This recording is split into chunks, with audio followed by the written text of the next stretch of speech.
Welcome to On the Edge with April Mahoney Brains. Here, this is the spot where the conversation is pointed, the guests are sharp, and the responses are never dull. Welcome home, Brains. There's only one requirement to hang out on the edge, is that you open your big brain and close your small mind. Did you bring your thinking caps? It's time to put them on, because the conversation starts now.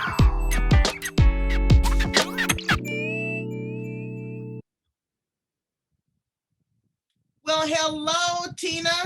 It's Krebs, correct? Krebs. Crubs. Okay, this is Tina Krebs, Brains, right there. Okay, and you are at home, on the edge with April Mahoney, the place where the conversation is pointed, the guests are sharp, and the responses are never dull. Fasten your seatbelts, okay, because we're about to go for a ride. This is going to be a pretty interesting story. A story of redemption and recovery and safety and sanity and disrespect and abuse. But she comes out beautiful on the other side. So this is Tina's story a little bit, Brains. She's a former first responder. Paramedics, they're always the first one on the scene. But how does it feel when you're being hunted and you're being preyed upon and you're the victim of abuse?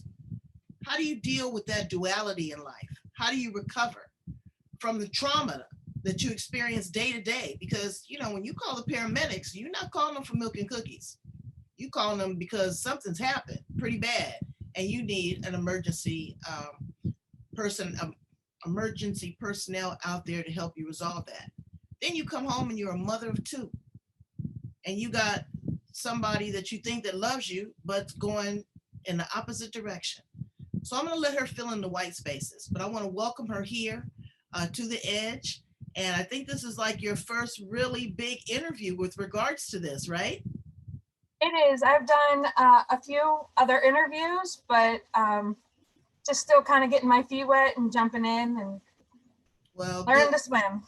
You're going to learn to swim now, first responder. So welcome her to the edge. How you doing, Tina? Thanks for having me. I'm doing great. How are you? I can't complain about nothing. I can't. Well, I do. I got a bad pain in my side. I don't know what that's all about, but it'll go away. So tell my brains a little bit about you and about your story. Well, born and raised here in Pittsburgh, PA. I became an EMT at 16. I grew up in a household where my dad and my brother were firemen. So, and my mom was an EMT. So it just kind of happened. It's almost like it's in your DNA. And I got my EMT license through a technical school, actually in high school. So that was pretty awesome. And then I went on and got my paramedic. And, it was pretty awesome because my mom, I mentioned that she was an EMT. And once I started on the ambulance, she came with me. So there was a point for a while that my mom was my partner, and it was pretty awesome, especially, that first call. And it was pretty awesome to be able to be driving an ambulance at 17 years old with lights and sirens on, but my mom's sitting in the jump seat beside me and I'm driving her to her first 911 call. It was pretty awesome. Now let me dial back, because EMT stands for emergency medical technician. Is that correct? Yeah. Okay. All right. And so your mother is a full-blown paramedic, though. She was an EMT as well. She was an EMT as well. Okay. All right. Wow. Yeah, that is pretty awesome. Side by side, going to save somebody's life. It's like, a lot of moms and daughters go to the mall or, on trips or whatever to spend quality time together. Here's my mom and I, jumping in an ambulance, just driving down the street. It's pretty awesome to, have my mom as my partner. And so your brother followed in the footsteps of your father and became a fireman. That's correct. Yes, my father has been a fireman, and he was a member of the Allegheny County hazmat team for a long time. So it was just natural, this is what we did. Yeah, now that's one job, baby, you ain't gotta ever think about me as a firefighter. I went into Universal Studios and they had that simulated fire, the backdraft. Yes. How it's done. Fire moves so quickly. People are not prepared. They don't know how to evacuate the smoke inhalation. You know, tell your father that he is definitely one of my heroes because couldn't do it. I couldn't do it. So fast forwarding, you were an EMT, became a paramedic, and then what happened? I graduated high school and got married at 19 to my first husband, who's also the father of my children. Um, and just things changed from there. Fast forward, and married to him for 15 years, and finally was able to. I called it quits. Um, Too much mental abuse, and I didn't want my children to be around that. So I left, and I went to nursing school. Unfortunately, I was not able to finish, but I still worked in, healthcare all my life up until 5 years ago. And I was injured when I was working in an outpatient dialysis center. So that actually caused a weird nervous response system injury to my hands. So that ended my career, and I lived for healthcare. That's all I knew. And that kind of, was the beginning of the downward spiral. Let me dial back just a little bit because I want to ask you a question. Now, in our green room conversation, you had martial arts training. That's correct. I did martial arts from 5th grade up. I did it for 15 years and earned my 3rd degree black belt. So martial arts training is not just a physical discipline, but it's a mental discipline. So I'm sure that there was a huge conflict into what you were experiencing with your ex-husband and what you knew to be right in your mind, in your spirit, and in your soul. That was quite a conflict. It was, and it didn't help getting married at 19. I thought I knew everything, and unfortunately, I couldn't have been more wrong. So, but yeah, it did. It had a lot of questions around it, and it was hard, but it also kind of was there on the backside to help me get through. The strong mental awareness, helped get me through. And at that point, I thought that was the worst. Right. There's a lot of trauma that you see being a paramedic or EMT. You see all kinds of stuff right as soon as it happens. What does that do to, and you can only speak for yourself, but also how does that contribute to your mental psyche? Because that's a hard job too. That's a trip sometimes that's not worth the gas. But I thank you for coming. Definitely the discipline that I learned from martial arts, the discipline, the self-respect, that played in a lot with EMS and in healthcare. Working in the emergency room, you get it all, whether they come from ambulance or they're walking in. It's everything. And speaking for myself, and I have quite a few very close friends that are still in nursing. It's exhausting. You almost have to kind of check out there for a little bit because so much stuff comes at you every day that your mind just has to shut off so that you can make those life and death decisions or to help that person. And then you become good at that, and then it hits you afterwards, after the call or after that patient goes to their next step. But you always have to make sure you stop. Right. They flatline. So that's awful. So you have 2 children to raise. And I know that you thought about, your boys and the decisions that you had to make, but you had to go out and save lives. You had to come home and sacrifice. And then you had to raise these 2 boys. How does that contribute to some of your stress as well? Well, I have 1 daughter and 1 son. Okay. I thought you had 2 boys. I'm sorry. Oh, no, that's okay. My daughter, her name is Faith, and that's a pretty name. Thank you. And there's a whole meaning behind her name as well. But you want to share? What is that?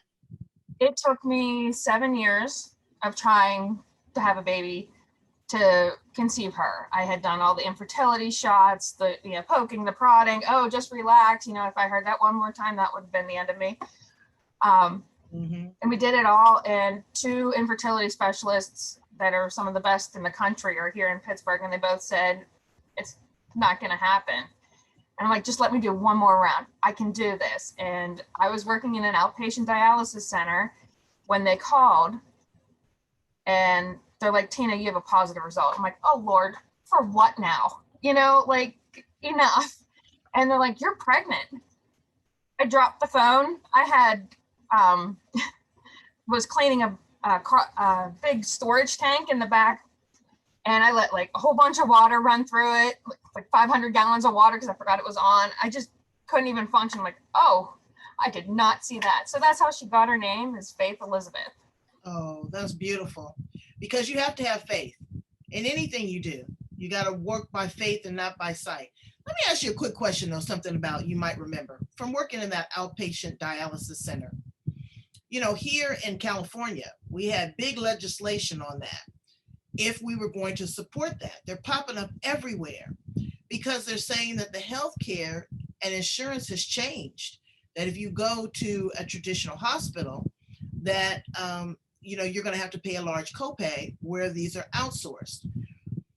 And I'm sure that they're safe and they're clean and all of that, but is there a certain level of care or compassion, extra TLC that you guys give at those kind of facilities?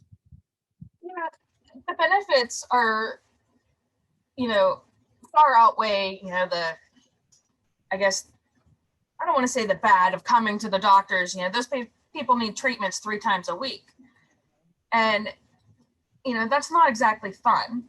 So, but they, coming into the unit, they get, constant care, plus they get the camaraderie of the other patients. They see that they're not alone. And, and it's one of those illnesses that is not prejudiced to age or anything. It could be, I've dialyzed children from 2-day-olds to 100-year-olds.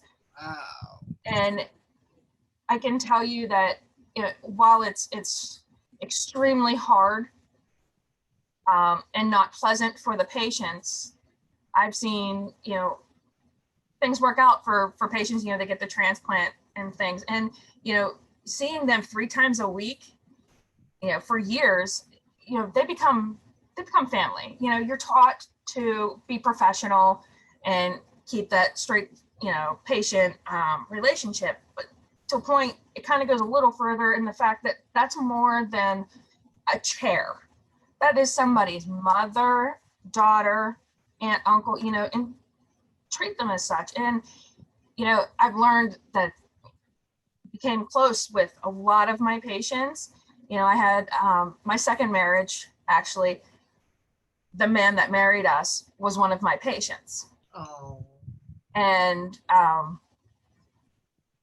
even the musician was another patient of mine. And it was really awesome, to have that. It's good for them, but it's good for us too. Right. It's a lot of circle work. Yeah. You need people. Exactly. And let you know that your work is not in vain. I told you it's not in vain. That's a huge sacrifice. So you've done all this, and it led to a little bit of a meltdown for you, a depression. Tell us about that time in your life. Well, that was about 2 years ago. I had mentioned I was remarried. I met him at the ER when we were former coworkers together, and we become best friends, and ended up getting married. And it was not without its issues, but that's what marriage is you work through them. But at the end, he was a very dangerous alcoholic and getting worse, by the day. And it got so bad at one point, he raped me in my own home. And tried to strangle me out of a drunken rage. I have no idea why. And, if that's not a reality check or a wake-up call, I don't know what is. But I had to go into survival mode, which is where a lot of my EMS training and martial arts came into play, because I had 2 children that I need to keep safe. and I need to keep myself safe. So I made a plan, and they say keep your enemies close, or your friends close and your enemies closer, and that's exactly what I did, and made sure everything was in place before I had him removed. And when I did that, hard. I lost everything. Well, you didn't lose everything. You gained it all, honey. Okay? You gained your sanity. You gained your freedom. You regained your courage. All of that. So nothing was lost. To whom much is given, much is required. And that can be good and that can be bad. So now you are on the straight and narrow. And you looking good, girl. You're looking like brand new money. It's been such an incredible journey, through him. I don't want to say I lost everything. It's kind of like shedding your skin. Right. I shed that life, and sadly that wasn't the first time. I had found out after all of this, about a year after, that he was responsible for an attack that occurred to me in a hotel hallway, and I pressed charges, everything. And I had to sit in the courtroom while the judge read them not guilty and blamed me, despite everything. And that's when I found out that our county here in Allegheny County has the 5th highest rate of sex assault acquittal. And nobody could understand why. And, one of the men had a history of raping a 6-year-old. I did my homework. I want to know who these men were, and then I found out that it was my husband that had set it up. The man that's supposed to love, honor, cherish, and protect me, damn near cost me my life. And I thought it was the worst when the event occurred, when he had raped me at home. But come to find out a year later, it was more than that. It was affecting my daughter. Nothing physical, but he was mentally abusing her as well. Absolutely. And again, I pressed charges once I found out about my daughter. And unfortunately, the local police here decided not to press charges. So again, have you done some of the work to maybe start an advocacy program to, really raise awareness, get with some of the female legislators there in your county? If it's nothing more than letter writing and just, constantly barraging them with information and putting it in their face, because that can't continue. Somebody's going to get hurt. And what happens and what pisses me off is when you defend yourself. I'm not the aggressor, but see, I'm the one. I had to go down. I can't, I just, that's not in me. And I don't encourage anybody to do that. First attack, I had a knife in my pocket. I don't remember putting a knife in my pocket, but it was there, and I was able to get my arm free as they were shoving me through a room, and I pulled my knife out and held it and backed out. So I was able to keep calm, and then, and same thing with when I kicked my now ex-husband out, that shattered my world. I felt like I was in a snow globe turned upside down and shaken. I didn't know up from down. I didn't know who I could trust or who I couldn't. Right. But I wouldn't even leave my house. The only way I left my house, if I absolutely had to, was take my dog. I have like the world's largest German Shepherd who's 200 pounds and looks me square in the nose when he puts his paws on my shoulder. If I had to go somewhere, he went with me. Okay, so now you're at this point. You're very tender, you're very vulnerable. I'm gonna ask you 2 or 3 questions. The first one is, when you decide to look, you heard that song, Looking for Love in All the Wrong Places. Sometimes when we're tender and we're vulnerable, we open ourselves up for similar personalities. But you're aware of that now, and eventually you're going to find love again. I mean, you're just too pretty to just be by yourself whenever you're ready. But, what are some of the things that you would find as a trigger? And the reason why I ask this question is because there's other women out there that are vulnerable, that are tender, and they want to know that they're not alone. So now that you've been able to look at it from an eagle eye view, what are some of the warning signs that you would see right away? Sadly for my ex, some of the warning signs was the alcohol. Except I had no idea that he was capable of that. You know, and neither did his family. And, you know, he was an officer in the U.S. Navy as well. So I really never saw any of that. And, you know, then afterwards, you know, you feel like you're empty. Everything was stolen from you. So I didn't like that. That wasn't enough for me. I'd already been robbed of my justice. I felt like my soul was ripped out and I didn't like it. So I took it back. And I was afraid to be in hotel rooms. I purposely would stay in hotel rooms until I got over that. Wow. You know, started facing every one of my fears and obstacles and just kept going because, you know, I have a 15-year-old daughter who sees me and sees what I'm doing. You know, the same as my son. Right, and right. I didn't hide away from that or lie to them or keep that from them. They watched it and in a very kid-friendly way. And it was actually kind of really good for my daughter to see it. You know, she saw me then, and now she sees me now where, you know, just because something terrible happened doesn't mean it's over. Right. You know, now I have the best life I could ever imagined. And that happened through this journey. You know, that's how I found photography, and it found me. That was my only escape. And now it's my passion and apparently a hidden talent. And it's taken me places in the past year that I never thought I would ever be. And Let's journey to a couple of those places because I'm excited for you. You are a contributor in an anthology, in a book. And what did you put in the pages of the book? Did you talk about your story? I did. I shared my story.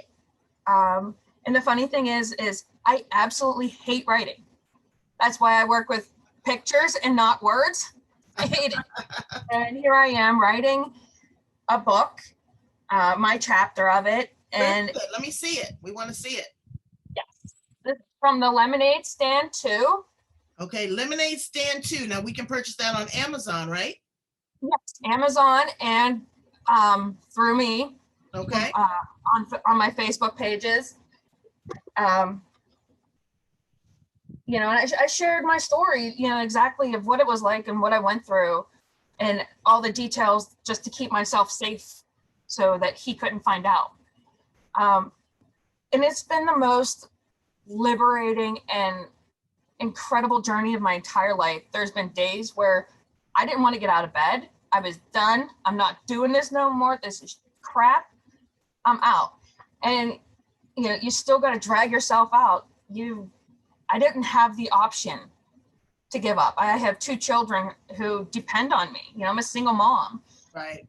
And, you know, they watch me. So mom's going to live by example and keep on pushing. You know, one foot in front of the other, step by step. Sometimes it was minute by minute, but I got there. And then, you know, you change your whole perspective on things. Try to find the silver lining, and no matter how big or small. And sometimes that just starts to snowball in a really great direction. It does. And, you know, I have found myself, things that I thought I knew myself before this, and I was completely wrong. And it turns out that I'm way better and so awesome than what I thought. And I found love. It's amazing that I can even have a deeper love than I ever thought imaginable, you know? Right. That's right. And that self-love, girl, is better than tequila. It is a straight shot with no chaser. It is really, really good. And you also found another talent that you are exploring. Now, instead of, you know, being the first one on the scene, you're the first one creating the scene behind the cameras. Tell us about your work in photography. Yeah, you know, it's so awesome. You know, that's the one thing that got me through everything, the darkest days. You know, I never did photography. Like, I was a mom, you know, with a camera, you know, smile, pose, you know, obnoxious with my children. And I just literally started playing with some of the pictures on my phone. Some of them hadn't turned out quite right. I was just messing with them.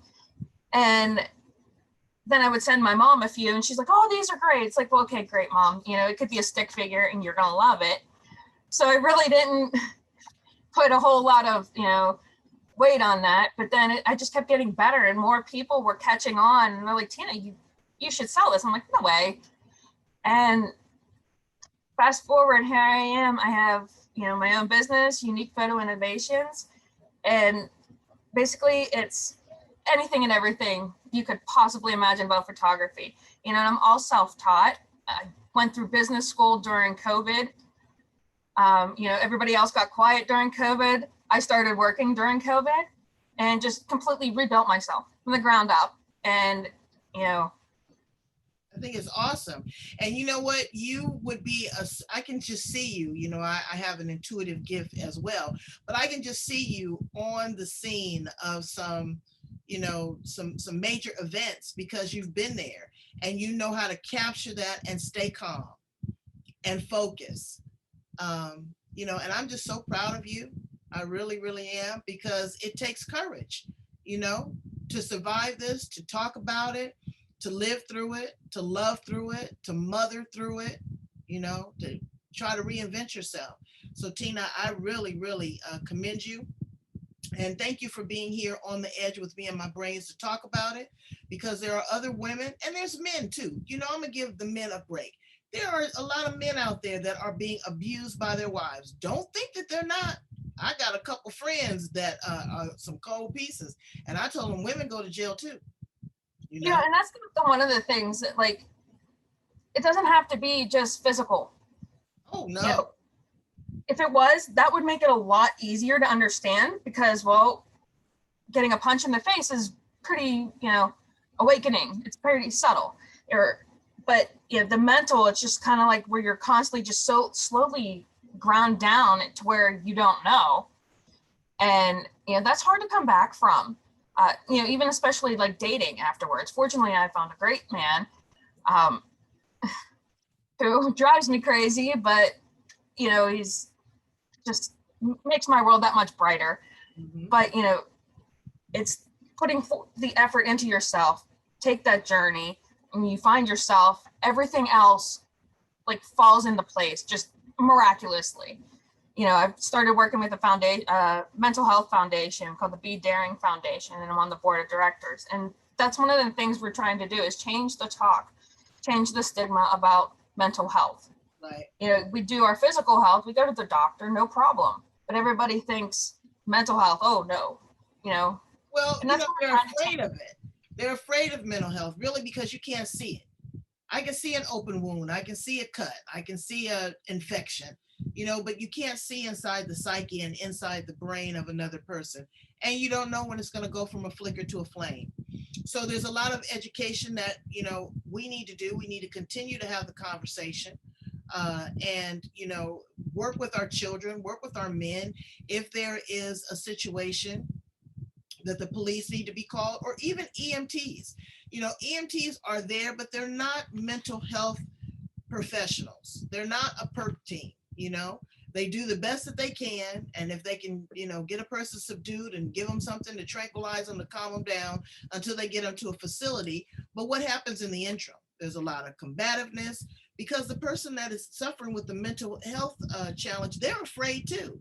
Don't just think that they're the aggressor. They don't know who this person is that's coming to support them. So again, great organizations like NAMI you can support. And also, like I said, you know, get some legislation out there to change these laws about what's going on with the sexual assault and sexual abuse for women, because I can really see you being a shining example of that and people listening to you.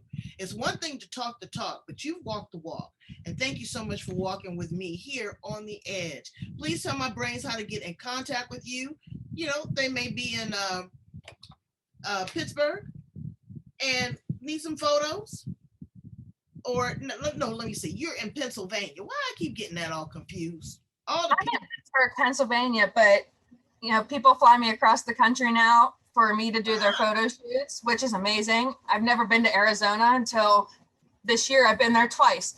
Wow. So next time you go, let me know. I'll meet you out there, because I love Sedona, honey.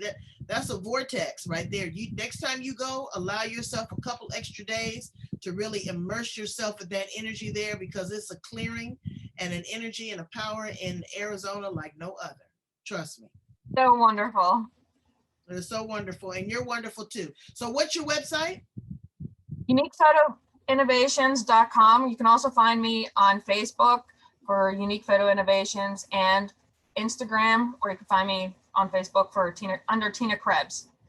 Okay, that's Tina Krebs, Brains, right there. That's my girl. All right, and thank you so much. She's my shero in many ways. I need you right now, Brains, to share, like, love, and subscribe to the YouTube channel and to the Blog Talk Radio, because it's on and popping. We have so many great interviews coming up, and so many that we've already done. We got a little bit for everybody. Okay, so thank you again, Tina, from the bottom of my socks, baby, because my heart just isn't deep enough. Well, thank you so much. Thank you for having me. It's my All pleasure.